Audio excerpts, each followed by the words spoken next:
বুঝতে হবে। তোমার নাম? তোমার নাম? তোমার গ্রাম? ময়তলা। তুমি স্কুলে পড়ো? হ্যাঁ। কোন ক্লাসে? কোন স্কুলে? আমার কি নামটা বলি আছে? হ্যাঁ, তাহলে তোমার স্কুলের নামটা জানো কি? কোন স্কুলে? আমার তো এটা মনে নেই। তুমি কি আলিফ বাতা কি আছে? এখানে স্বামী যুক্ত হয়েছে, এই যে স্বামী আছে। এখানে সাদিয়া, আবার জিম, তারপর এটার নাম যেন কি? দাঁড়াও, ওরও তো দিতে হবে, সবাই যেহেতু দিচ্ছে ওকে দিতে হবে। যাই হোক, আমরা আবার ঘুরে আসি। তুমি কি সরি সরাই পড়তে পারো? হ্যাঁ। কোন পর্যন্ত? ABCD পারো? হ্যাঁ। আলিফ বাতাসা পড়তে পারো? না। এটা দ্রুত শেখার চেষ্টা।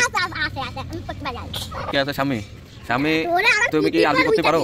পড়তে পারো না, এখনো শেখো নাই। তুমি আরবি পড়তে পারো? হ্যাঁ, সুন্দর। আর সাদিয়া? হ্যাঁ, আমি তো ফার্স্ট। ফার্স্ট নাকি? আমিও সত্যি তাই? কোথায় পড়তেছো তোমরা? আমরা দাঁড়াও। আর এই যে জিমও তো মনে হয় আরবি পড়তে পারে, কারণ যেহেতু মাদ্রাসায় পড়ে। আর এই যে ওর নাম যেন কি? তাসিম। তাসিমকে এই মুহূর্তে আমরা সামনে দেখতে চাই। আসো, সামনে চলে আসো তাসিম। নাম? শুধু শাম্মী? আগে পিছনে কিছুই নাই? বাবার নাম? আমি খেলবো না। আপনার জ্যাকেটটা তো খুব সুন্দর। স্কুলে পড়েন? কোন স্কুলে? প্রাইমারি স্কুলে।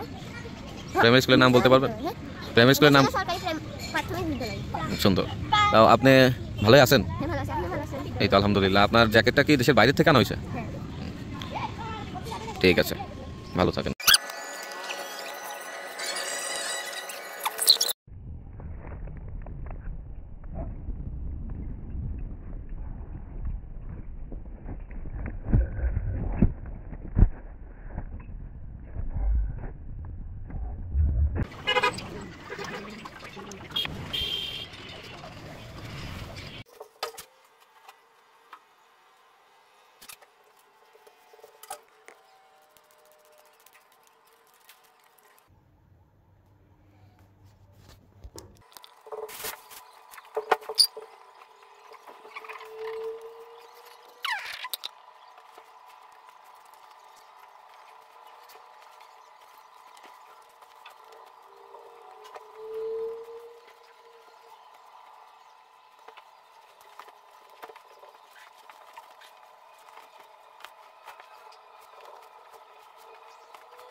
এখন আমি ঘুমাবো। বাই।